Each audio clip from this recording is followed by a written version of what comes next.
Very good morning, class. How are you today? So we were discussing about in the last classes. We were discussing about civil disobedience movement and Salt March. Who were the people who were participated in the civil disobedience movement? What were their problems? Why they participated in the civil disobedience movements?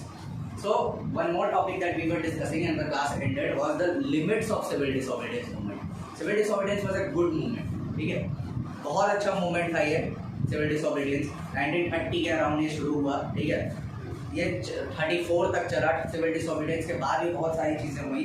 ठीक है, लेकिन ये civil disobedience movement में बहुत सारे limitations थे।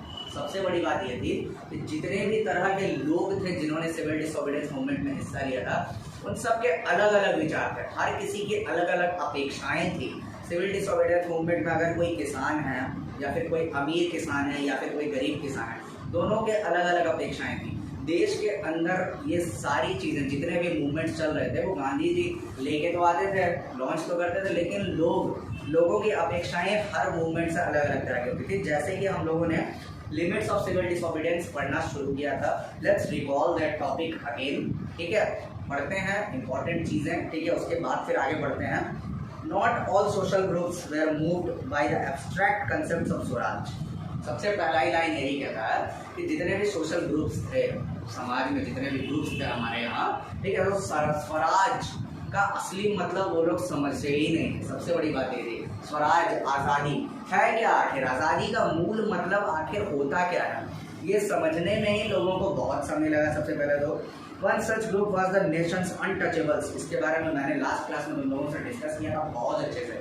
ठीक है, ऐसा ही एक ग्रुप था जो स्वराज का मतलब अपने तरीके से देखता था, क्योंकि उनके साथ परेशानी थी, क्योंकि वो लोग दबे कुचले लोग थे समाज के, उनके साथ हमेशा बुरा बर्ताव हुआ था। ठीक है, अनटचेबल्स जो SC ST जो कि दलित के रूप थे, जिनको दलित कहा जाता था। महात्मा गांधी ने उनको हरिजन का नाम दिया था। ठीक है, ये दबे कुचले लोग थे। ठीक है, ये हिंदू कास्ट में जितने अपर कास्ट वाले लोग थे उनके द्वारा दबे कुचले लोग थे। इन्होंने महात्मा गांधी ने बहुत सारे काम किए इनके लिए। महात्मा गांधी ने स्कूल्स, कॉलेजेस वगैरह, उन्होंने खुद से ही उनके डिग्निटी को मेंटेन रखने के लिए खुद से ही बहुत सारे महात्मा गांधी काम किया करते थे, जैसे कि बाथरूम झाड़ू वाड़ू लगाना, सारे काम उनके डिग्निटी को मेंटेन करने के लिए सिर्फ। ठीक है, untouchability, they began organizing themselves demanding reserves। सबसे बड़ी बात ये थी कि जितने दबे कुचले, जितने अनटचेबल्स लोग थे, जो दलित जिनको कहा जाता था उस समय, ठीक है, ये सारे के सारे लोग, जो कि बाद में मैंने आप लोगों को बताया था कि बाद में ये SC ST बने। ठीक है, हुआ ये था कि ये सारे के सारे लोग अपने लिए रिजर्व सीट का डिमांड कर रहे थे शुरू से। सबसे पहले तो इन्होंने एक डिफरेंट इलेक्ट्रेट, मतलब एक पूरा का पूरा अलग ही चुनाव का सिस्टम इन्होंने अपने लिए मांगा, क्योंकि गांधी जी ने पूरा अपोज कर दिया। उनका कहना ये था कि इस तरीके का चीज़ एक देश में, एक डिफरेंट इलेक्ट्रल सिस्टम सिर्फ अनटचेबल्स के लिए, दलित के लिए नहीं हो सकता है। डॉक्टर BR अम्बेडकर, जो कि उनके बहुत बड़े नेता थे, उन दलितों के बहुत बड़े नेता थे, वो organise the Dalits into a depressed class association in 1930। जैसा कि मैंने आप लोगों को बताया था कि 1930 में उन्होंने एक डिप्रेस्ड क्लास एसोसिएशन का निर्माण किया, जो कि महात्मा गांधी के से सेकंड राउंड टेबल कॉन्फ्रेंस जो कि लंदन में हुआ था, वहाँ पे BR Ambedkar depressed class association के डिमांड को लेकर पहुँचे थे कि हम लोग जो है वो देश के अंदर एक डिफरेंट इलेक्टोरेट मतलब एक डिफरेंट चुनाव की प्रक्रिया चाहते हैं, जो कि महात्मा गांधी, जैसा कि मैंने बताया, वो बिल्कुल नहीं चाहते थे। ब्रिटिश गवर्नमेंट ने अम्बेडकर के डिमांड को रखा, लेकिन महात्मा गांधी ने इसके लिए फास्ट करना शुरू किया, व्रत करने लगे वो कि ऐसा कुछ नहीं हो सकता है। और जैसा कि मैंने आप लोगों को बताया था कि फाइनली पूना पैक्ट, जो कि सितंबर 1932 में हुआ था, सेकेंड राउंड टेबल कॉन्फ्रेंस के बाद, ठीक है, पूना पैक्ट में फाइनली ये तय हुआ महात्मा गांधी और BR अम्बेडकर और दलित के जो डिप्रेस्ड क्लास एसोसिएशन था उनके बीच, कि उनको, जो दलित हैं, उनको शेड्यूल कास्ट का दर्जा मिलेगा। शेड्यूल कास्ट जो होंगे उनके लिए सीट्स रिजर्व रहेंगी देश के अंदर, हर जगह पे उनके लिए सीट्स रिजर्व किया जाएगा। सेपरेट इलेक्टोरेट की बात वहाँ पे खत्म हो गई। दलित मूवमेंट जो था वो फिर भी चलता रहा लगातार। कांग्रेस लेड नेशनल मूवमेंट, ऐसा नहीं था कि महात्मा गांधी ने उनको SC ST, देखो चुनाव उस समय भी हुए थे, 1934 में इंडिया के अंदर चुनाव हुए थे और कांग्रेस ने वो चुनाव लड़ा था और कांग्रेस के बहुत सारे नेताओं ने चुनाव जीता था। लेकिन जो सही हक दलितों को देना चाहिए था वो कांग्रेस ना उस समय दिला पाई थी, ना आज़ादी के बाद दिला पाई। सबसे बड़ी बात यही थी कि कांग्रेस जो थी वो उस तरीके की सरकार नहीं बना पाई जिनसे महात्मा गांधी चाहते थे कि लोगों की मनोभावना बदले, मनोस्थिति। जो दलितों को जो दबे कुचले वो हैं, क्यों दबे कुचले हैं? क्योंकि हमारे समाज में जो लोग हैं उनकी मनोस्थिति, उनकी मनोवैज्ञानिक स्थिति ही ऐसी है कि वो उन दबे कुचलों को और दबाते आए हैं शुरू से ही। जैसा कि मैंने बताया था कि हमारे दिमाग में जो वर्ण सिस्टम है, जैसा कि लास्ट क्लास में मैंने डिस्कस किया था, ये पूरे तरीके से बसा हुआ है, ठीक है। वर्ण सिस्टम के हिसाब से शुद्ध कम्युनिटी जो है उसको दबाएंगे हम, ठीक है। ये अपर क्लास वाले लोगों का एक रिवाज हो गया। गांधी जी बहुत हद तक उन्होंने कोशिश किया कि लोगों की इस मेंटेलिटी को बदल पाएं, पर ये जो मेंटेलिटी है ना वो कल बदली थी, ना वो आज बदली है और ना ही कभी भविष्य में बदलेगी। आई होप कि भविष्य में ये बदले लोगों का मेंटेलिटी, लेकिन जहाँ तक ये देश जिस तरीके से चल रहा है वो ऐसा कुछ नहीं होने वाला। तो ये पूरा का पूरा दलितों की स्टोरी थी देश के अंदर आज़ादी से पहले की। जो SC ST जो आज तक ये सारी की सारी चीज़ें जो हिंदुस्तान में एकदम जड़ तक बसी हुई है, हमारे देश के अंदर जातिवाद जो है, खासकर हमारे स्टेट में, बिहार में, यूपी में, इन सब जगहों पे जिस तरीके से जातिवाद एकदम लोगों के जड़ में घुसा हुआ है, वो इतनी आसानी से ख़त्म होने वाली चीज़ बिल्कुल नहीं है। अब आते हैं अगले। Some of the Muslim political associations in India were also lukewarm in the response of civil disobedience movement. कुछ मुस्लिम ऑर्गेनाइजेशन, ठीक है, देश के अंदर, वो भी सिविल डिसोबीडियंस मूवमेंट से कुछ खासा खुश नहीं थे। वो लोग भी अंदर ही अंदर गुस्सा हो रहे थे, कुछ ना कुछ डिफरेंसेस था। After the decline of the non cooperation खिलाफत मूवमेंट, जैसा कि हम लोगों ने पहला ही टॉपिक यही था, नॉन कोऑपरेशन और खिलाफत, जो मुस्लिमों के सपोर्ट के लिए बनाया। खिलाफत, जैसा कि मैंने आप लोगों को बताया था, खिलाफत मूवमेंट, खलीफा जो टर्की में जो खलीफा था उसको डीस्टैब्लिश, जो उनको हटा दिया गया था British government first world war के बाद जो उनको हटा दी थी, ये खलीफा जो खिलाफत मूवमेंट था वो उसी के लिए था। तो नॉन कोऑपरेशन मूवमेंट जो कि गांधी जी ने वापस ले लिया था 1924 में, इससे बहुत सारे किसान लोग जो थे, मुस्लिम लोग जो थे, वो कांग्रेस के खिलाफ खड़े हो गए थे और वहाँ से ही इन्होंने दूसरे एक डिफरेंट ऑर्गेनाइजेशन की शुरुआत की थी। तो नॉन कोऑपरेशन मूवमेंट और खिलाफत मूवमेंट का शुरुआत होने के बाद large section of Muslim felt aligned from the Congress. From the mid 1920 the Congress came to be more visibly associated with the openly Hindu religious nationalist groups like the Hindu Mahasabha, ठीक है। ये लोग वहाँ से कटने लगे थे। नॉन कोऑपरेशन मूवमेंट और खिलाफत मूवमेंट जब टूट गया तो मुस्लिम कम्युनिटी वहाँ से अपने आप को अलग समझने लगे। उनको लगने लगा कि इस देश में हमारे लिए कुछ नहीं हो सकता। उन्होंने उसके बाद से ही अपनी एक अलग पॉलिटिकल एसोसिएशन, पॉलिटिकल पार्टी बनाने लगे। कांग्रेस भी धीरे धीरे ऐसे रेडिकल ग्रुप्स के साथ जुड़ने लगी थी, जैसे कि हिंदू महासभा जो टोटली एक रेडिकल ग्रुप था और वो किसी भी तरह का मुस्लिम इन्वॉल्वमेंट पॉलिटिक्स में नहीं चाह रहा था। इससे कांग्रेस की नज़दीकियां बढ़ने लगी। ये भी एक कारण था कि मुस्लिम कम्युनिटी जो थी वो कांग्रेस से अलग होते चली गई समय के साथ। As the relations between Hindus and Muslims worsened, each community organized religious processions with militant fervor, provoking Hindu-Muslim communal clashes and riots in various cities. Every riot deepened the distance between the two communities. जैसे जैसे ये हिंदू और Muslims के बीच में communities, इन दो communities के बीच में जो विवाद थे, ठीक है, वो बढ़ने लगे। हर दिन कुछ ना कुछ लोगों के बीच में, मुस्लिम कम्युनिटी गुस्सा की कांग्रेस कुछ नहीं कर रही है और हिंदू कम्युनिटी तो पहले से रेडिकल थी ही। तो इन दोनों के बीच में जैसे जैसे समय गुजरा वैसे वैसे किसी ना किसी विचार के इन लोगों के बीच में विवाद बढ़ने लगा।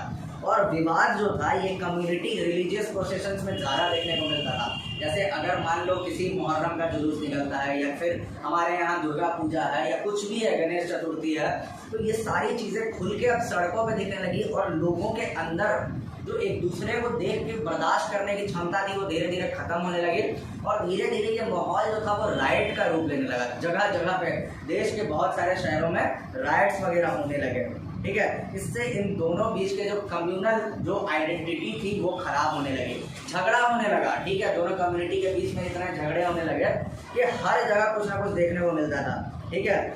हर राइट जो था, जितना भी राइट शुरुआत हुआ 1920 के बाद से, जितने भी राइट्स हुए हिंदू और मुस्लिम, वो हिंदू और मुस्लिम कम्युनिटी को और दूर करते चले गए, और इतने दूर करते चले गए कि आज हम लोगों की विचारधारा बहुत अलग हो गई है। तो कांग्रेस एंड मुस्लिम लीग जो कि एक पार्टी थी जो मुस्लिम नेताओं ने बनाई थी, Muslim League made efforts to renegotiate the alliance and in 1927 appeared that such a unity could be forged। ठीक है, मुस्लिम लीग और कांग्रेस ने ये बहुत हद तक कोशिश किया कि ये जो लोगों के बीच के जो क्लैशेस थे, जो झगड़े लड़ाई हो रहे थे, इनको ख़त्म किए जाए, लेकिन ये उतना हद तक पॉसिबल नहीं था। नेगोशिएशन, जो विवाद जो चल रहा था, उस पर वार्तालाप, जो दोनों की दोस्ती कराना, वो नहीं हो पा रही थी दोनों कम्युनिटी के बीच में। ये यूनिटी, देश की यूनिटी पर बात कर रहा था। The important difference was over the question of representation in the future assemblies that were to be elected. ठीक है, सबसे बड़ा मुद्दा का बात यहीं से उठ के आया। ठीक है, हिंदू महासभा जो कि एक हिंदू कम्युनिटी, एक हिंदू राष्ट्र चाहती थी, और मुस्लिम कम्युनिटी जो कि एक अपने लिए देश के अंदर एक इम्पोर्टेंट जगह चाहती थी, जो कि इम्पोर्टेंस उनको नहीं दिया जा रहा था। और सबसे बड़ा बात लोगों के अंदर, जो मन के अंदर जो सबसे बड़ी बात थी, फ्यूचर के लिए डिस्कशन की, अगर देश आज़ाद होगा तो उनको फ्यूचर में किस तरीके की सरकार बनेगी, और उस सरकार पे लोगों का, मुस्लिम कम्युनिटी का कितना अधिकार होगा, मुस्लिम कम्युनिटी क्या क्या कर सकेंगे, हिंदू कम्युनिटी का कितना अधिकार होगा। कांग्रेस कम्युनिटी इस बातों पर विचार बढ़ने लगा था।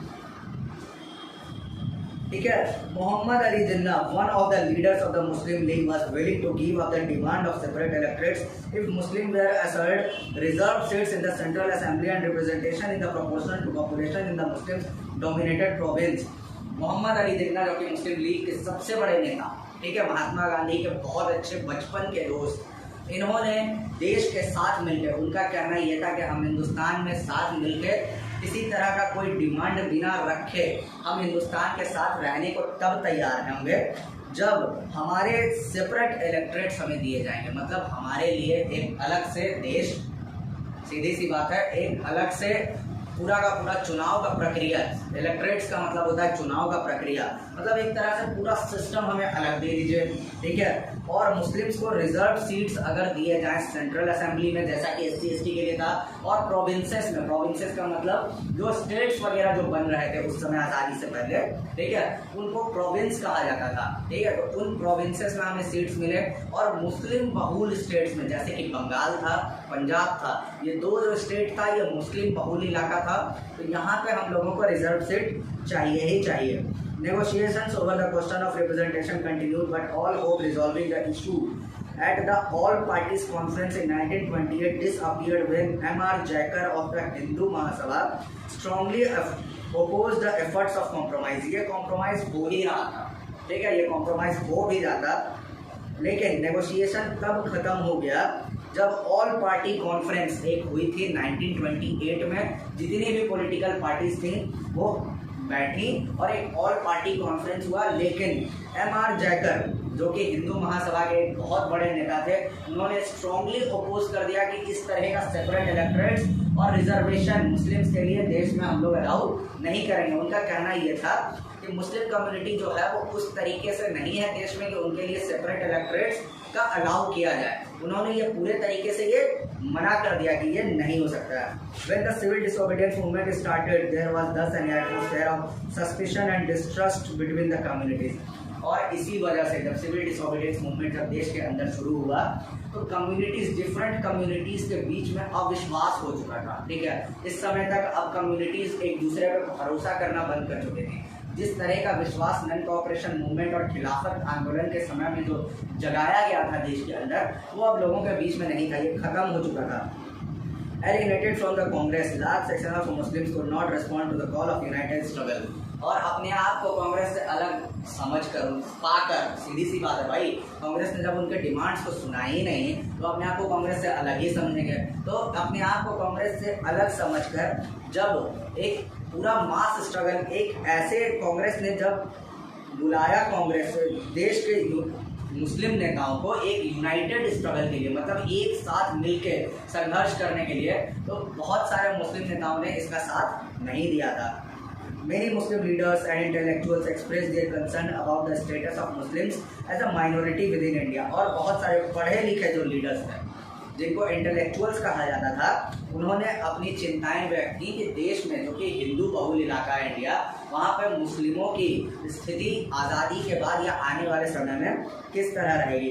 दे fear that the culture and identity of the minorities would be submerged under the domination of a Hindu minority. और उनका कहना ये था कि जो कल्चर है, जो हम लोगों का धरोहर है, मुस्लिम कम्युनिटी का जो धरोहर था, वो आने वाले समय में जो माइनॉरिटी हैं, हम लोग मुस्लिम कम्युनिटी अपने आप को कह रहे थे कि हम लोग जो माइनॉरिटी हैं, ये माइनॉरिटी हमारा कल्चर सब कुछ आने वाले समय में जो मेजॉरिटी पॉपुलेशन है जो कि हिंदुस्तान की जो उस समय थी, जो कि हिंदू लोगों की थी, वो उसको दबा देगी, वो उसको कुचल देगी और आने वाले समय में हमारे कल्चर, हमारे धरोहर को बदल के रख दिया जाएगा, कुचल के रख दिया जाएगा। और सबसे बड़ी बात यही है बच्चों कि आज के डेट में मुस्लिमों के बीच में जो डिस्ट्रस्ट है, ये उसी समय की देन है। ठीक है, ऐसा कुछ नहीं है कि ये कोई नई है। आज के डेट में हिंदुओं और मुस्लिम्स के बीच में जितने इंडिया पाकिस्तान का जो भी रिलेशन है, वो सिर्फ और सिर्फ ये उसी समय सिविल डिसोबीडियंस मूवमेंट के टाइम की ही देन है, 1928 के बाद की ही देन है। नन कोऑपरेशन मूवमेंट और खिलाफत तक देश के अंदर सब कुछ ठीक था। अगर उस समय this is my point of view, not anyone's, ठीक है, अगर उस समय Mahatma Gandhi civil disobedience non cooperation movement जो उन्होंने 1924 में या 1922 में ख़त्म कर दिया था, ठीक है, 1922 में ख़त्म किया था उन्होंने, अगर वो नहीं ख़त्म किया होता उन्होंने, तो देश के अंदर ये इस तरह का माहौल कभी इंडिया पाकिस्तान वगैरह वगैरह कुछ नहीं क्रिएट हुआ होता। ठीक है, चौरी चौरा एक इंसिडेंट हुआ था 1924 में। आखिर तुम लोगों को पता है नन कोऑपरेशन मूवमेंट क्यों खत्म हुआ था? शायद मैंने तुम लोगों को नहीं बताया। चौरी चौरा, CHAURI, चौरी चौरा, ये तुम्हारे बुक में नहीं है। 1924 में ये इंसिडेंट हुआ था। चौरी चौरा एक जगह है गोरखपुर के पास, जो कि उत्तर प्रदेश में है। ठीक है, सिर्फ नन कोऑपरेशन मूवमेंट क्यों बंद हुआ था, इसके पीछे का रीजन मैं बता रहा हूँ आज आप लोगों को। ठीक है, चौरी चौरा में लोग नन कोऑपरेशन मूवमेंट उस समय कर रहे थे। ठीक है, हुआ ये था कि एक पुलिस स्टेशन था चौरी चौरा में। पुलिस स्टेशन उस समय जो लोग जो मूवमेंट कर रहे थे, लोग लिकर शॉप्स वगैरह, जैसा कि तुम लोगों को पता है कि शराब, विदेशी शराब की दुकानें और कपड़े जो भी अंग्रेज़ों के कपड़े, जो विदेशी कपड़े जो थे, उन्होंने सड़कों पे जलाने शुरू किए थे देश के लोगों ने। तो चौरी चौरा इंसिडेंट हुआ क्यों था? क्योंकि चौरी चौरा की पुलिस जो थी, वो वहाँ के लोगों को, जो चौरी चौरा में विद्रोह आंदोलन वगैरह जो मूवमेंट में हिस्सा ले रहे थे, वहाँ पे लोगों को बहुत ब्रूटली मारा था उन्होंने, चौरी चौरा की पुलिस ने। इतने बुरे तरीके से इन लोगों को मारा गया था कि लोग जो थे वो गांधी जी से तो इंस्पायर थे ही, लोग आक्रोशित हो गए। ठीक है, कि आप लोगों ने हम पे कैसे हाथ उठा दिया। तो इन लोगों ने चौरी चौरा में एक पुलिस स्टेशन था, वो उस पुलिस स्टेशन में घुस गया और पुलिस स्टेशन में उन्होंने आग लगा दिया था लोग ने। महात्मा गांधी जो कि अहिंसा के पुजारी, ठीक है, नन वायलेंस, उनका कहना यही था कि नन वायलेंस, जैसा कि बुक में तुम्हारे ये लिखा हुआ है कि इंसिडेंट जो था वो नन वायलेंट हो गया पूरा का पूरा देश के अंदर माहौल, तो महात्मा गांधी ने ये किया। ठीक है, लेकिन ये पूरा का पूरा incident actually Chauri Chaura incident से रिलेटेड है, जो कि 1924 में हुआ था। लोगों ने पुलिस स्टेशन जाके जला दिया, बहुत सारे अंग्रेज पुलिस ऑफिसर्स मारे गए थे उसमें।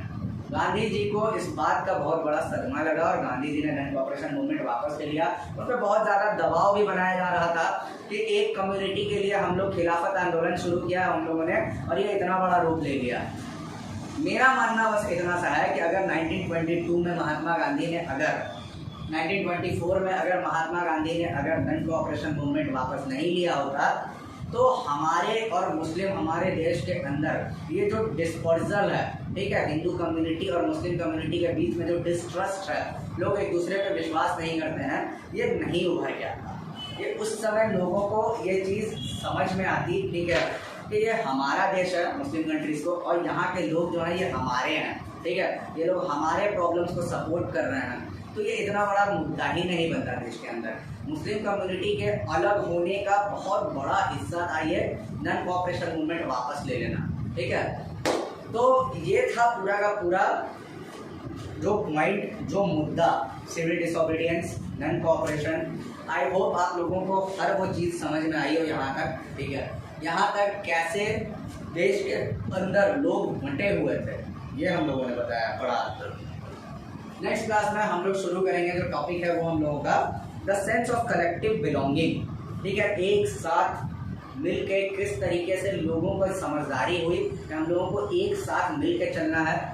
कौन कौन वो लोग थे जिन्होंने उस सोच को क्रिएट किया, उस सोच को क्रिएट करने के लिए काम किया, जोड़ने का काम। जो इतनी बंटी हुई कम्युनिटी थी, यहाँ तक तो कम्युनिटीज़ जो थी वो बहुत हद तक बंटी हुई थी, तो इन कम्युनिटीज़ को कैसे जोड़ा जाए, जो हम लोग देश के लिए 1934 के बाद सिविल डिसोबीडियंस का क्या हाल हुआ, और सिविल डिसोबीडियंस के बाद जो इतने सारे बंटे हुए लोग थे देश के अंदर, जैसा कि हम लोगों ने पढ़ा है, ठीक है।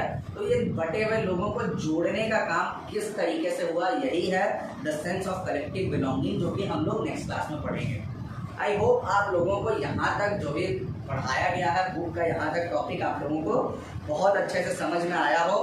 The sense of collective belonging ये इस चैप्टर का लास्ट टॉपिक है, ठीक है, जो कि खत्म हो जाएगा चैप्टर। उसके बाद अगर आप लोगों को किसी भी तरह का कोई भी टॉपिक इस चैप्टर से रिलेटेड अगर नहीं समझ में आया हो, प्लीज़ बेझिझक पूछिए, ठीक है। नोट्स तो आपको मिल ही गए हैं, क्वेश्चन आंसर में भी मैंने आप लोगों को प्रोवाइड करवा दिया है।